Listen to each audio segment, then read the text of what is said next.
Dan kita akan langsung mengikuti konferensi pers dari Barreskrim Polri yang akan disampaikan oleh Kapolri Jenderal Polisi Listio Sigit Prabowo tentang perkembangan kasus penembakan Brigadir Yosua.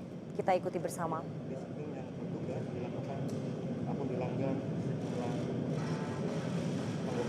Dan saat ini ada depan diikuti wakil Kapolri Komjen Gatot, ada juga Kabar Reskrim Agus Hadianto, dan ada juga Bawaslu.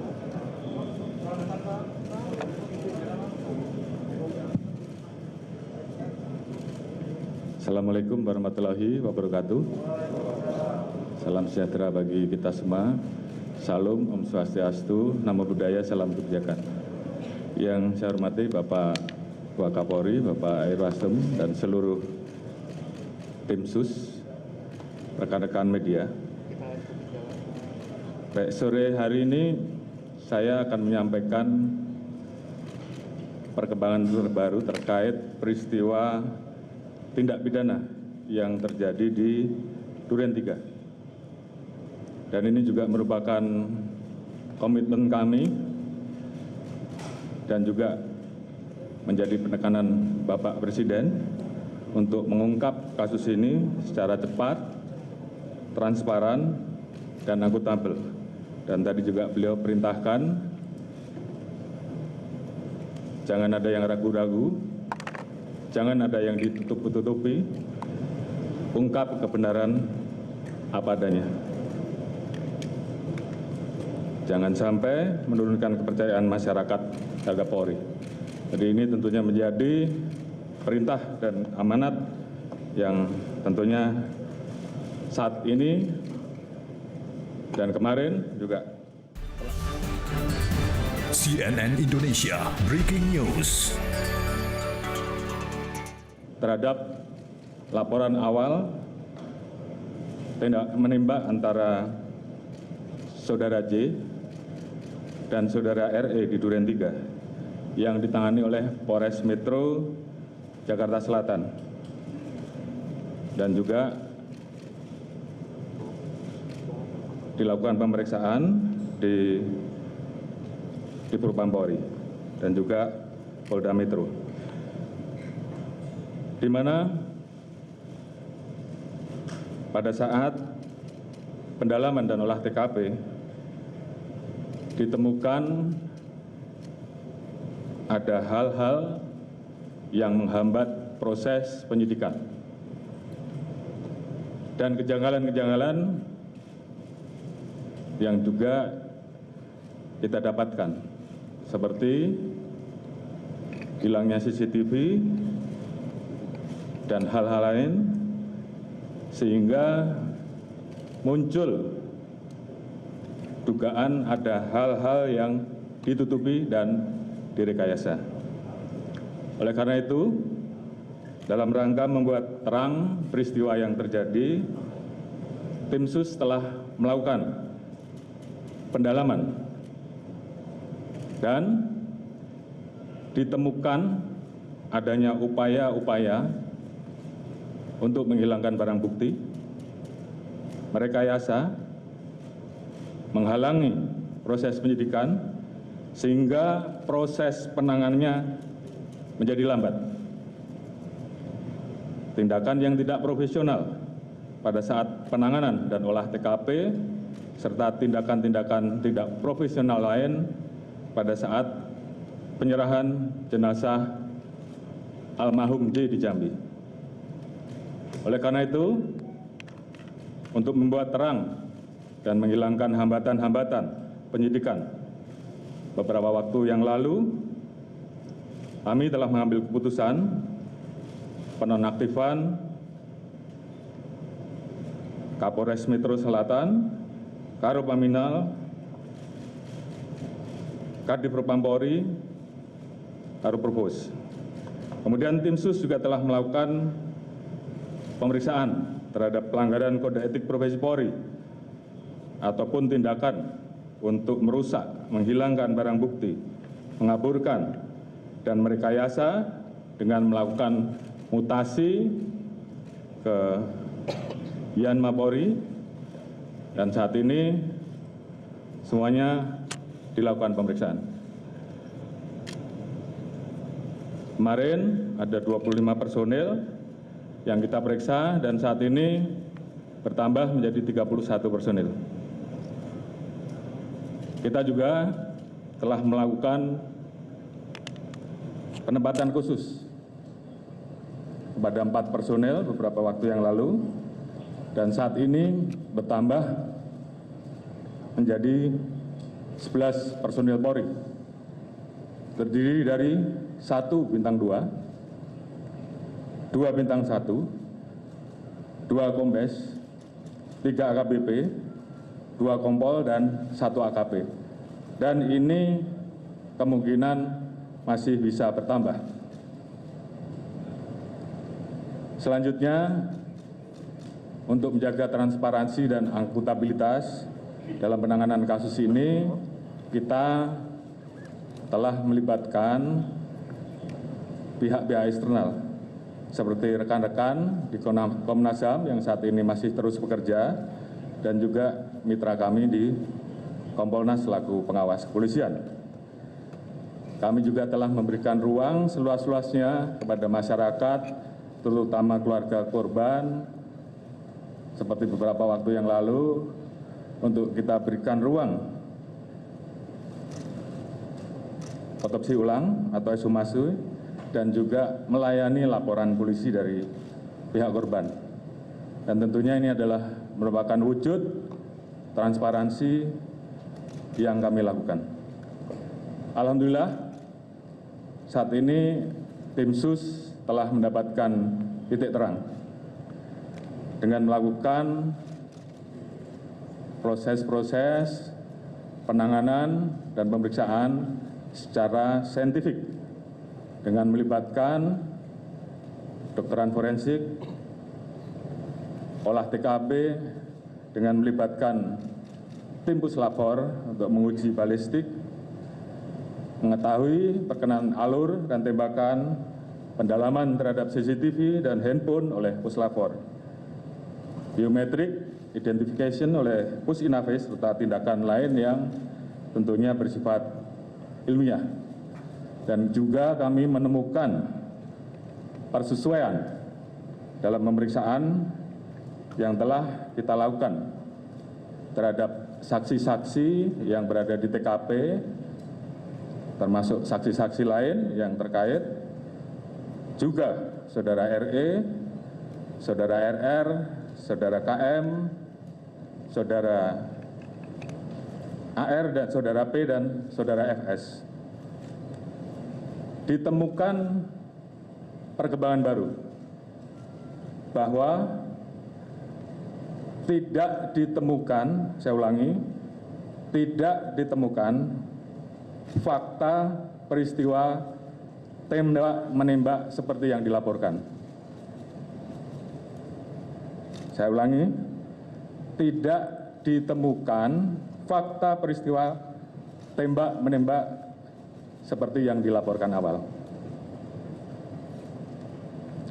Tim khusus menemukan bahwa peristiwa yang terjadi adalah peristiwa penembakan terhadap saudara J yang mengakibatkan saudara J meninggal dunia,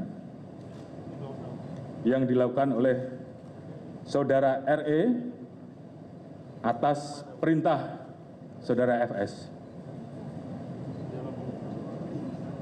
Saudara E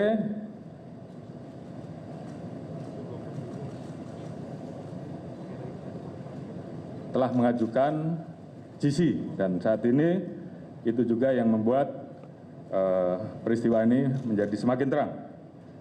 Kemudian untuk membuat seolah-olah telah terjadi tembak-menembak, saudara FS melakukan penembakan dengan senjata milik saudara J ke dinding berkali-kali untuk membuat kesan seolah telah terjadi tembak-menembak. Terkait apakah saudara FS menyuruh ataupun terlibat langsung dalam penembakan, saat ini tim terus melakukan pendalaman terhadap saksi-saksi dan pihak-pihak yang terkait. Kemarin kita telah tetapkan 3 orang tersangka, yaitu saudara RE, saudara RR, dan saudara KM. Tadi pagi dilaksanakan gelar perkara dan tim sus telah memutuskan untuk menetapkan saudara FS sebagai tersangka. Bisa ulangi, tim sus telah menetapkan saudara FS sebagai tersangka. Terkait dengan pasal apa yang disangkakan dan proses penyidikannya nanti akan dijelaskan secara khusus balik oleh Pak Kabar Eskrim selaku tim penyidik, dan juga beberapa hal yang memang akan dijelaskan oleh Pak Irwasum sebagai ketua tim sus yang mengawali bagaimana proses ini menjadi terang benderang. Kemudian motif atau pemicu terjadinya peristiwa penembakan tersebut saat ini tentunya sedang dilakukan pemeriksaan dan pendalaman terhadap saksi-saksi, termasuk terhadap Ibu VC.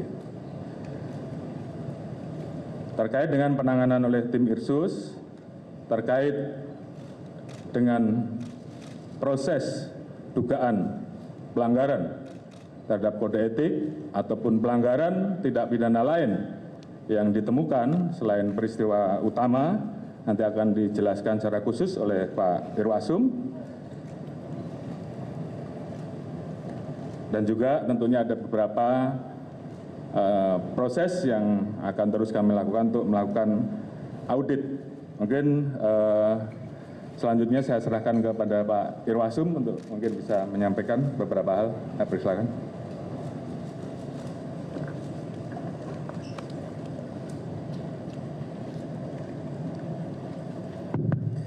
Atas izin Bapak Kapolri dan Bapak Kapolri, kami menyampaikan perkembangan yang dilaksanakan tim sus khususnya dalam pelaksanaan basic khusus.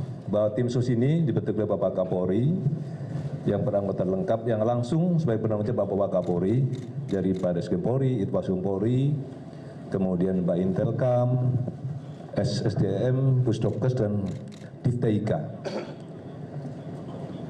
Kemudian Bapak Kapolri selalu menekankan pada saat rapat beliau menyampaikan, kedepankan scientific crime investigation.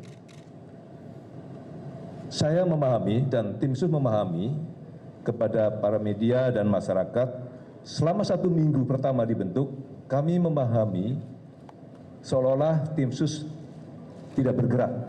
Kami memahami itu. Karena apa yang diutarakan Bapak Kapolri tadi memang benar.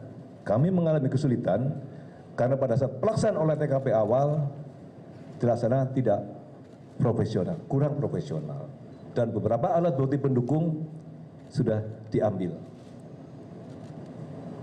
Selama 1 minggu kami bergerak mendalami, kemudian kami mendapatkan informasi intelijen dari Baintelkam Polri bahwa dijumpai ada beberapa personil yang diketahui mengambil CCTV dan yang lain-lainnya.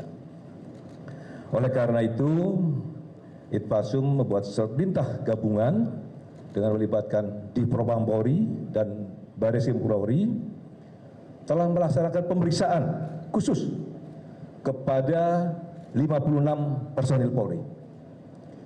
Dari 56 personil Polri tersebut terdapat 31 personil Polri yang dari Bapak Kapolri sampaikan yang diduga patut juga melanggar kode etik profesional Polri atau KKEP.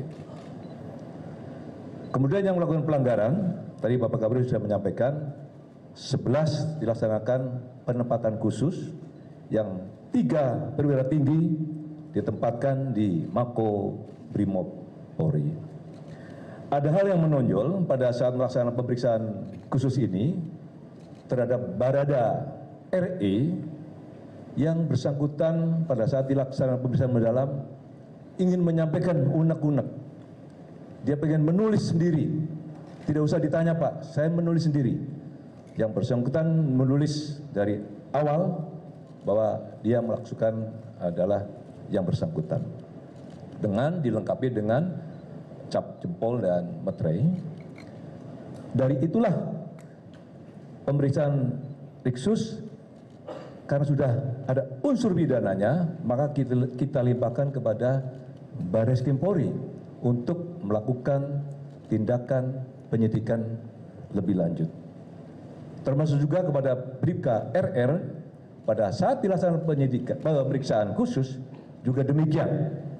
Adanya dugaan tindak pidana maka juga kami limpahkan kepada Barreskrim Polri untuk dilakukan pemeriksaan lebih lanjut.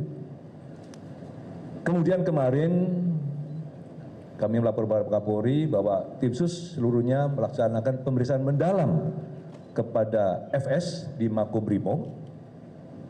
Setelah dilakukan pemeriksaan mendalam, maka juga telah ditemukan bukti yang cukup bahwa FS adalah melakukan tindak pidana.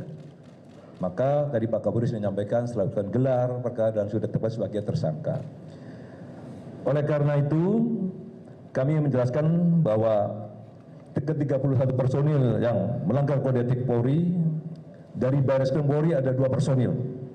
1 Pamen, perpangkat Pamen, dan 1 Pama. Di Propam Polri ada 21 personil. Perwira tinggi 3, perwira menengah 8, perwira pertama 4 personil, bintara 4, dan tamtama 2 personil. Kemudian personil Polda Metro Jaya sementara ada 7 personil, perwira pangkat menengah 4 personil, dan perwira pertama 3 personil. Rekan-rekan sekalian, tim sus akan melakukan pengkajian tentu gabungan dengan di Propam Polri terhadap personil-personil yang diduga melakukan kode etik. Kalau nanti ada unsur pidananya, juga kita limpahkan lagi kepada Barreskrim Polri. Tetapi kalau hanya melakukan kode etik, maka tentu di Propam Polri akan melakukan sidang kode etik terhadap personil tersebut. Oleh karena itu, ke depan tim sus akan terus melakukan pemeriksaan khusus terhadap personil-personil Polri yang patut diduga melakukan pelanggaran kode etik terkait penanganan meninggalnya Brigadir J di Komplek Polri Duren 3. Oleh karena itu, kami juga tim sus mengucapkan terima kasih. Tadi Bapak Kapolri sudah menyampaikan kepada Komnas HAM, karena beliau harus transparan.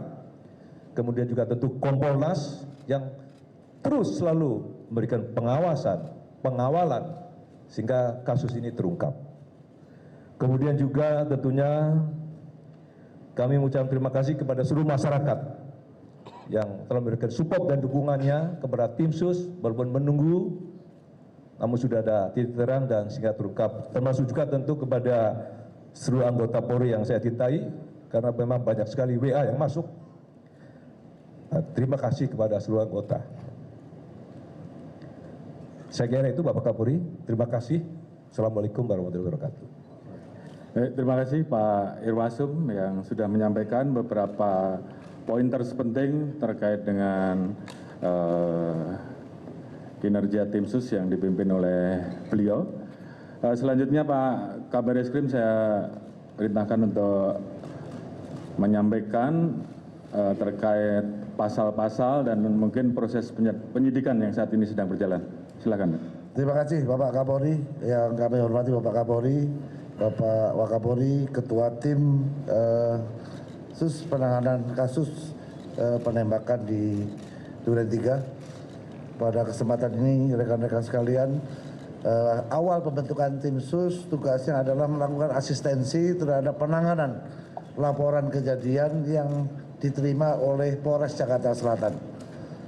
Kemudian mulai bekerja tanggal 12 Juli kami melakukan olah TKP selama 4 hari berturut-turut untuk mempelajari situasi dan kondisi TKP secara umum sampai hal-hal yang bersifat khusus yang melibatkan laboratorium forensik Polri, yang melibatkan Inafis Barreskrim Polri dalam rangka untuk memperoleh gambaran yang seterang-terangnya tentang situasi kejadian pada saat tanggal 8 Juli di mana dilaporkan ada kejadian tembak-menembak yang terjadi antara Brigadir Joshua dan Baradae yang mengakibatkan Brigadir Joshua meninggal dunia.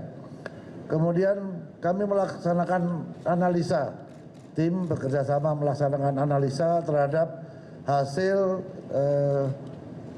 pemeriksaan atau otopsi yang dilaksanakan oleh kedokteran forensik Polri. Kita cek hasil otopsinya seperti apa, perkenaan tembakannya seperti apa, ada atau tidak penganiayaan yang dilakukan, ada enggak luka lain selain luka tembak, sehingga kita bisa memperoleh gambaran dari TKP dan hasil analisa terhadap hasil otopsi yang sudah dilakukan. Kemudian pada saat kita melaksanakan olah TKP, kita juga berusaha untuk mencari sidik jari dan DNA di seluruh lokasi yang kemungkinan menjadi aktivitas orang-orang yang ditemukan pada saat pertama kali ada kejadian. Yaitu ada 5 orang, ada Ibu Putri, ada Pak Sambo, ada Kuat, ada Ricky dan Richard, serta korban Joshua. Sehingga ini dijadikan pijakan awal bagi tim sus untuk melakukan langkah-langkah penyidikan. Karena apa? Karena laporan daripada keluarga korban Joshua ini baru dilaporkan kepada Mabes Polri pada tanggal 18 Juli. Artinya kita menangani perkara ini dalam proses penyelidikan dan penyidikan untuk mengungkap kasus ini adalah pada saat mulai laporan diberikan oleh keluarga korban Brigadir Joshua ke Mabes Polri pada saat tanggal 18. Kita langsung melaksanakan pemeriksaan ke Jambi. Saat ini kita sudah periksa lebih kurang 47 saksi yang terkait dengan kejadian ini. Kemudian kita juga memperoleh ya tadi Pak Irwasum sudah menyampaikan beberapa kendala yang ditemukan selama proses penyidikan dan penyelidikan yang dilakukan, dan syukur alhamdulillah dengan kegigihan daripada seluruh tim yang bekerja, karena mungkin melihat ancaman hukuman pasal 338 Yunto 5556 KUHP cukup tinggi, karena yang bersangkutan tidak merasa punya kepentingan sendiri. Oleh karena itu Baradae ini membuat pengakuan yang disampaikan kepada penyidik setelah dilakukan pemeriksaan secara maraton, dan itu terjadi kepada tersangka-tersangka lainnya sampai bisa mengungkap tabir kejadian yang selama ini menjadi tanda tanya masyarakat. Apakah benar terjadi tembak-menembak atau ada kejadian lain yang disembunyikan dari laporan yang dilakukan. Selama proses penyidikan yang dilakukan, Barreskrim Polri telah menetapkan 4 orang tersangka. Yang pertama, Barada RE. Yang kedua, Bribka RR. Yang ketiga, tersangka KM. Yang terakhir, Irjen Pol FS. Dengan peran dan persangkaan masing-masing tersangka sebagai berikut. Barada RE telah melakukan penembakan terhadap korban. Tersangka RR turut membantu dan menyaksikan penembakan korban. KM turut membantu dan menyaksikan penembakan terhadap korban.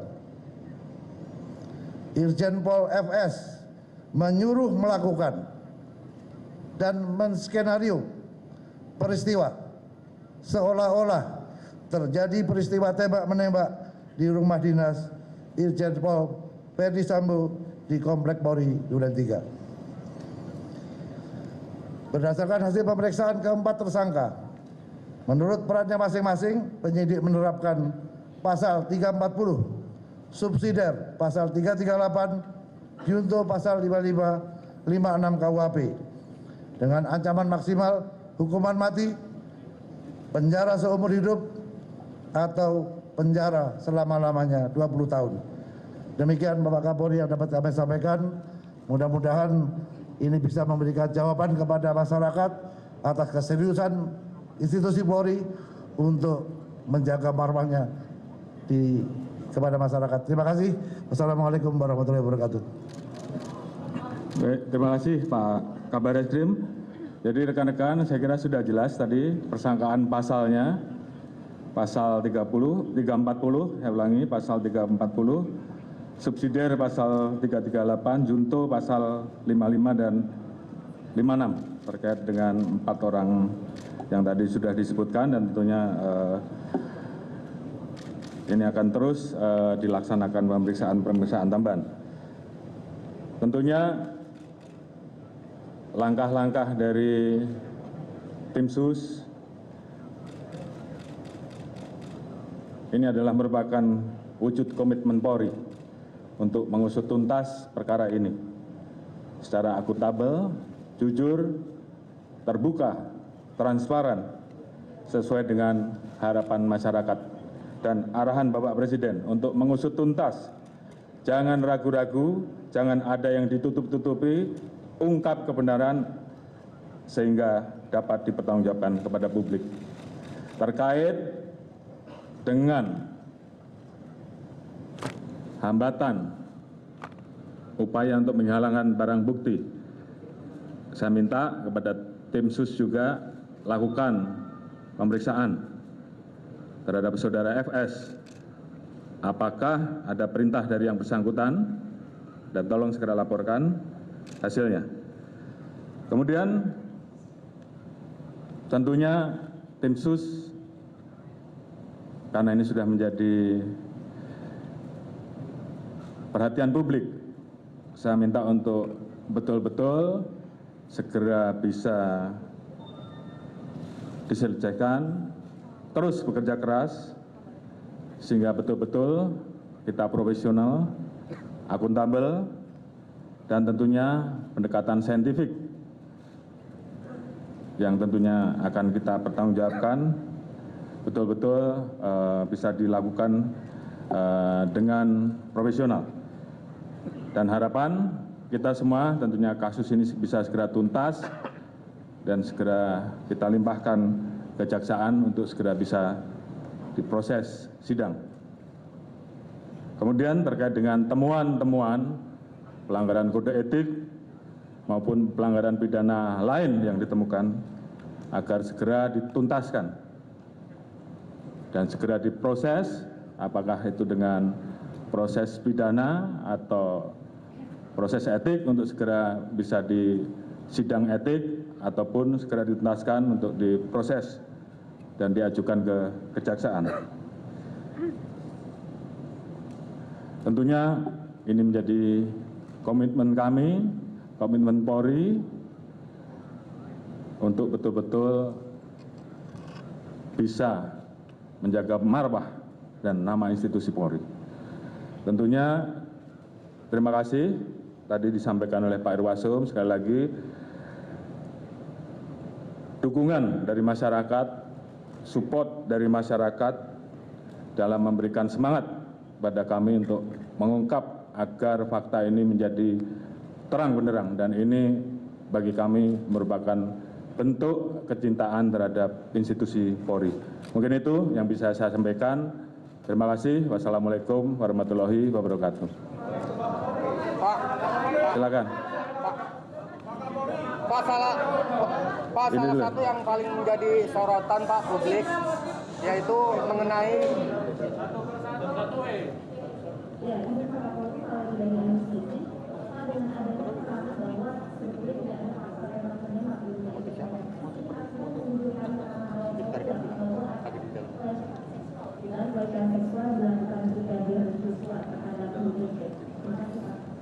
Baik, tadi sudah saya jelaskan bahwa terkait dengan motif, saat ini sedang dilakukan pendalaman terhadap saksi-saksi dan juga terhadap Ibu Putri.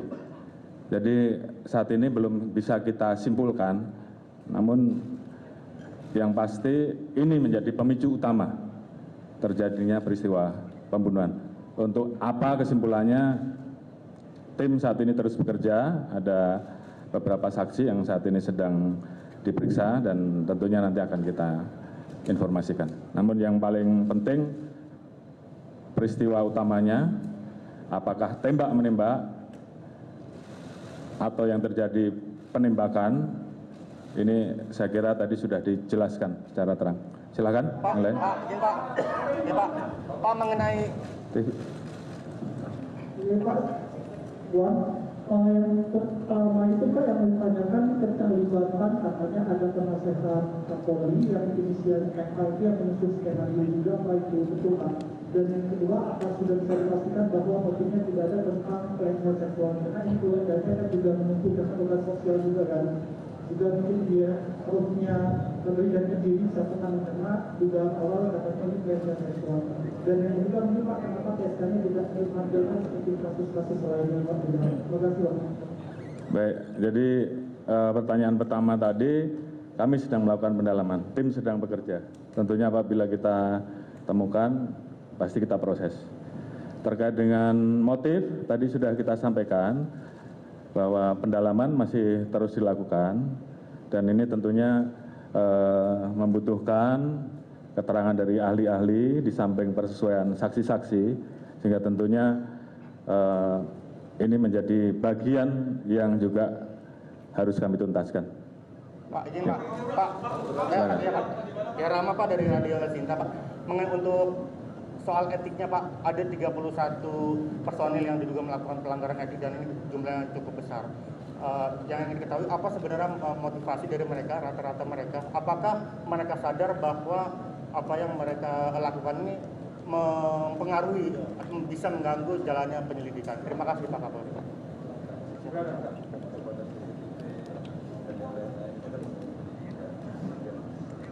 Baik, tim Propam, tim Irsus dan tim Propam saat ini sedang mendalami apakah mereka sadar ataukah atas perintah, sehingga ini yang kemudian nanti kita putuskan apakah dia masuk pidana atau etik. Jadi ini akan kita sampaikan di berikutnya. Silakan. Satu lagi ya.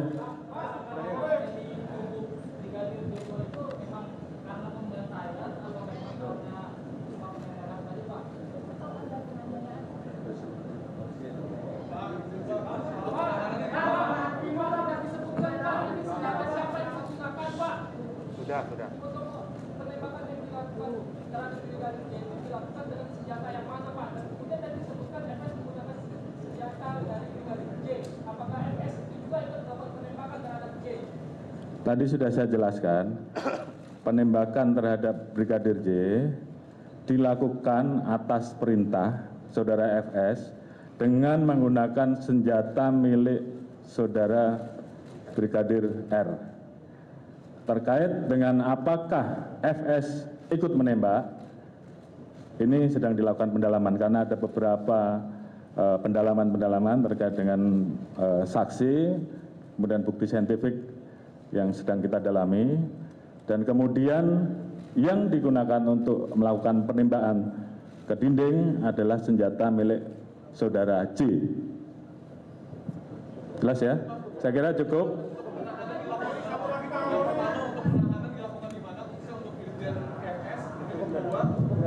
Proses terkait dengan penyidikan dugaan pelecehan seksual terus dilakukan Pak.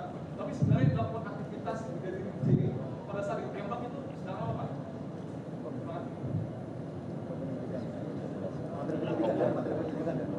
Baik, saya kira